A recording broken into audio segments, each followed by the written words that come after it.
We're throwing the light on Noma Odigwe, a young lady who came all the way from Dublin to spend X months in Nigeria. We all saw the unfortunate incidents that happened to her with Peller while she was in a restaurant. She was trying to caution Peller for speaking loudly, and then Peller went on social media to make recordings of her without her knowledge. And then, it went viral on social media. A lot of people have been talking about it. The conversation has left the shores of Nigeria and even gone to other countries. This is the first time Norma will be having a conversation, and she shares the story right here with me.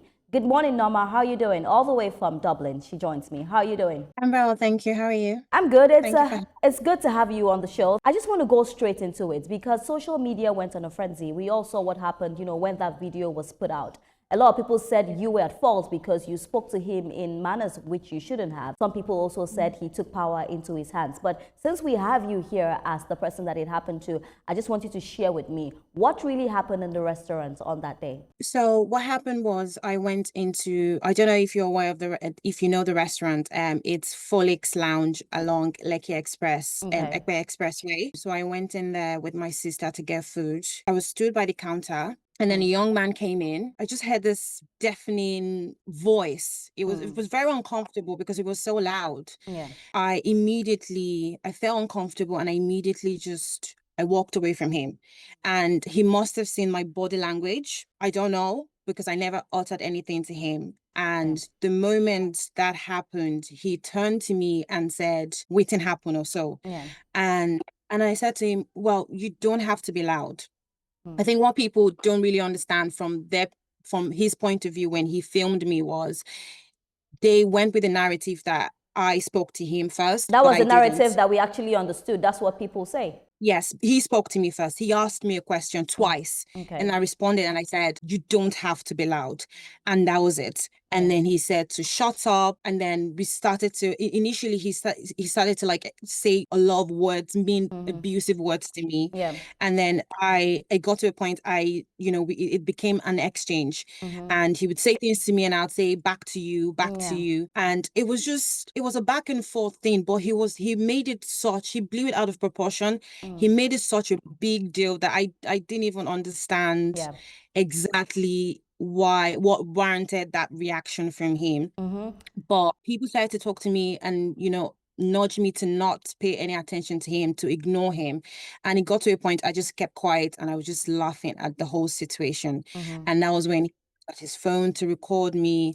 I was just even about to pay at the counter and he was still recording me. What names didn't he call me? He called me a prostitute, rained curses on my family members. Another important thing that he said that I never said to him was, he said I called him an illiterate. He said I said he was irritating. He said I used the word ew.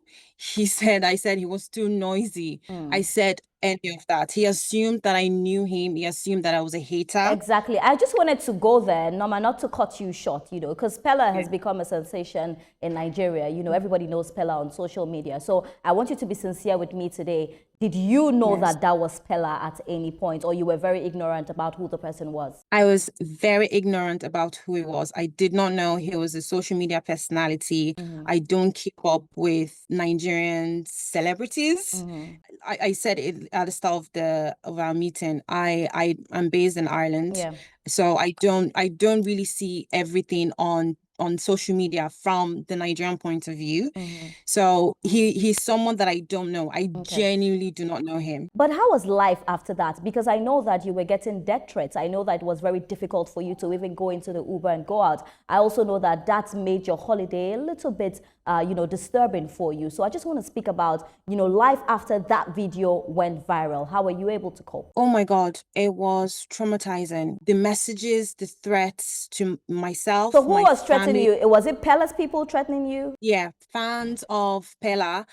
Apparently I did see a post on, like, he had this broadcast. I don't know if it's a broadcast, but had something posted on WhatsApp.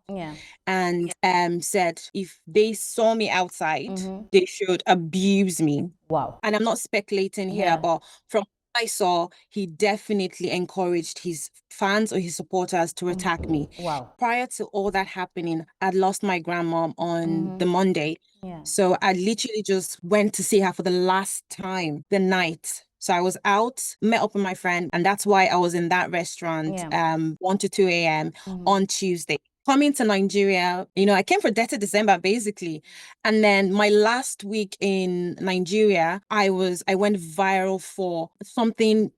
I kept asking myself, do I deserve this? Do I deserve this? It's so bad. Yeah. It's so bad. How did you handle some of the threats emotionally? I want to go to emotionally now. How was it like for you? Oh my God, yeah. Like even if you search up my name on TikTok, that video is out there. It's like my name being associated with something like that is never something that it's something that I never imagined in my entire life. It was really heartbreaking for me. I thought it was something I was going to pass. I kept saying to friends and family, oh, this is going to pass. It's social media.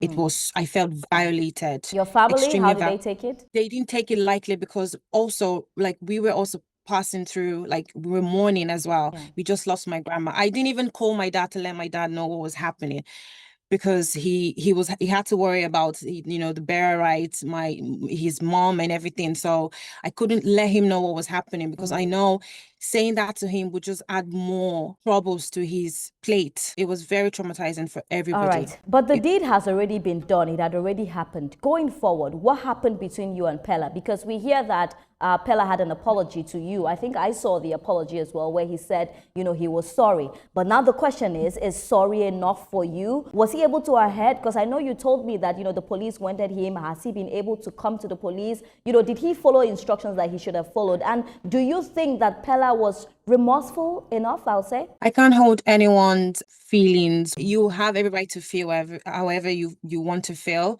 If you say you're sorry, that's on you. But I'm the one who's been, like, my reputation has been damaged. I'm viral for no good reason. So I need accountability. In my understanding, I don't think he's sorry enough. I don't think that was an apology. I don't think. Why don't you think it was an apology? But in his defense, he will say that he apologized to you. That wasn't. He did not message me privately. Okay. He hasn't honored the invitation from the Nigerian authorities. So how do I know he's so sorry? Yeah. But if you see Peller face to face right now, what's the reaction going to be like from you? Genuinely speaking, I feel nothing for him. I feel nothing for him. I don't feel anger for him. I'm not even vexed. I'm not even upset at him. Like, I will literally be in front of him right now and I will feel nothing. What he's done, his actions has led to certain things that it's going to take me a while to get over. Yeah. You said you didn't know Peller before, you were just at the restaurant. That was your first time seeing him. How would you describe his person with what happened, if you were to describe Peller? From that, my first interaction with him being too loud just wasn't. Yeah. I mean, I don't know, maybe because he was with his friends, he was excited. I don't know what the case was, but I can't have speculations around. If you were to describe Peller, what would you describe Peller as if you were to describe him? I think he's just very immature. He's young. He's young. He hasn't really experienced, I don't think he's experienced life. I think he has he has a long way to go. You decided to share the story. I'm sure it's because you want some clarity or because there's something you want from sharing the story. So for you, what will be the highlight moment for you that you've come out to put the story? What do you really want from Peller? Because you have said that he didn't come to the police. According to you, you also feel like his apology it didn't cut it for you. So what are you expecting? What to give you gratification? Thank you for allowing me for giving me this platform. I think the whole point is to bring awareness to cyberbullying and harassment, especially that thing around what a lot of men do when they don't have anything to say to a woman other than just call her a prostitute. Like, I mean, you don't know me from anywhere, so why would you even say that about me? Essentially, harassment, cyberbullying should not be taken lightly. It shouldn't be normalized. I need you to be honest with me. Do you want anything monetary from Peller? Maybe like a compensation or something? No. I'm Okay. not, I'm no, I'm and I don't mean to brag, but I'm comfortable, very comfortable. I'm happy at where I'm currently am.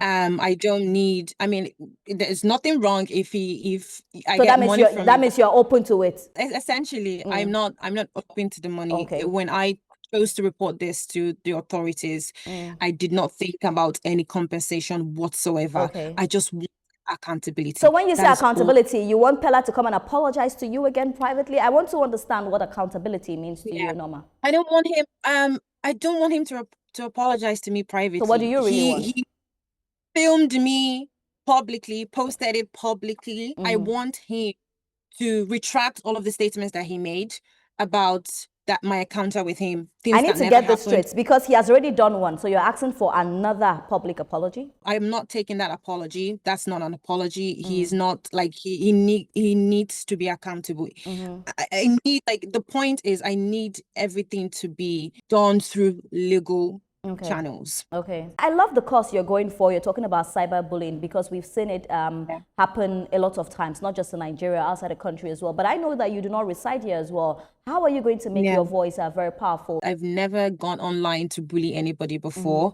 And yes, I'm against cyberbullying. I've never understood why people would spend their time doing that. However, I think this might be the first step for me. And people will say that no publicity is bad publicity. Oftentimes people will say that what happened to you, you can use it to jump on something because right now people kind of know you. Would you in any way say this was a blessing for you? I don't see this as a blessing, especially in this light. I don't want to be seen in such a light. I don't want to be associated with something like this. It took me a while to actually come here to say my own side of the story. So I'm not seeing this as a blessing. I don't want to be seen in such a light. I want to know, are we thinking about programs that you're going to organize in terms of cyberbullying? I know you're not in Nigeria, but social media connects the world together. I think you've just given me the idea now because I didn't really think that far.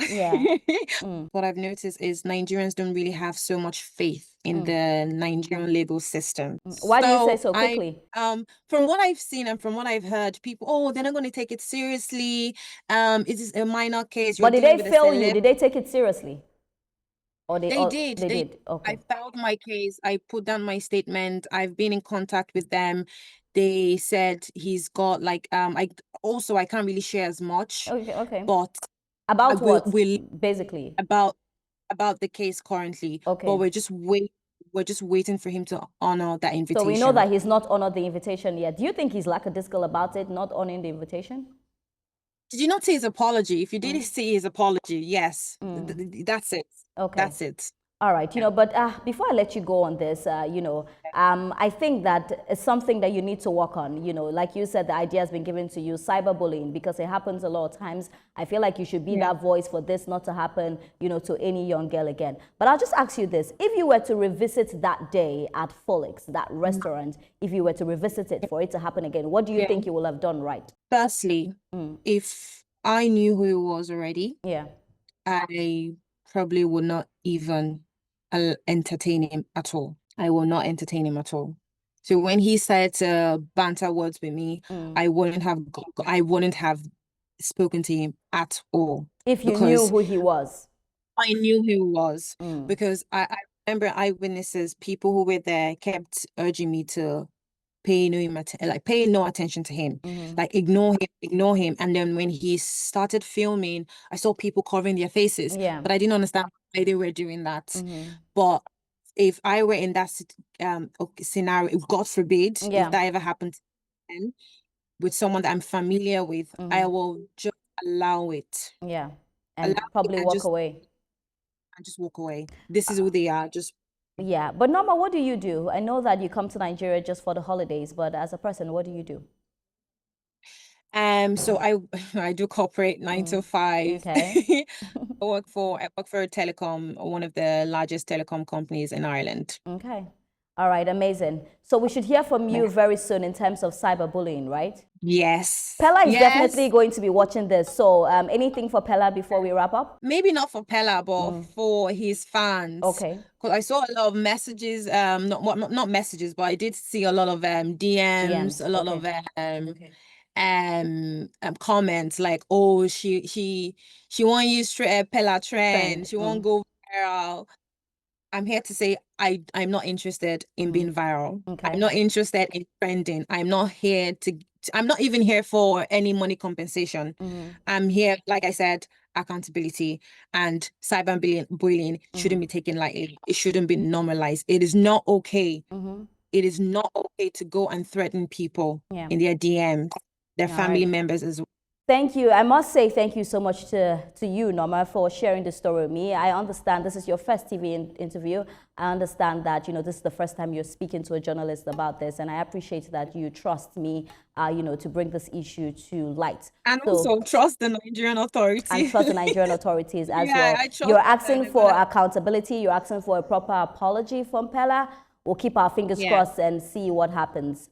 And do make sure you follow up with the cyberbullying thing. We'll definitely be looking forward to hear from you again. Thank you so much, Norma. Thank you. Yeah, thank you so much. I really appreciate it. Thank you. Have a lovely day. You're welcome. You too. There you have it. We just had a conversation with Noma Odigwe. She has shared her story with us right here with Inside the Story with Riyah. Let's let you know that the views and reactions of Norma are hers and have no connection whatsoever with TVC. We've heard our own side of the story. It will not be bad to also hear from Peller if he deems it fit. Thank you so much for watching. I'll see you next time.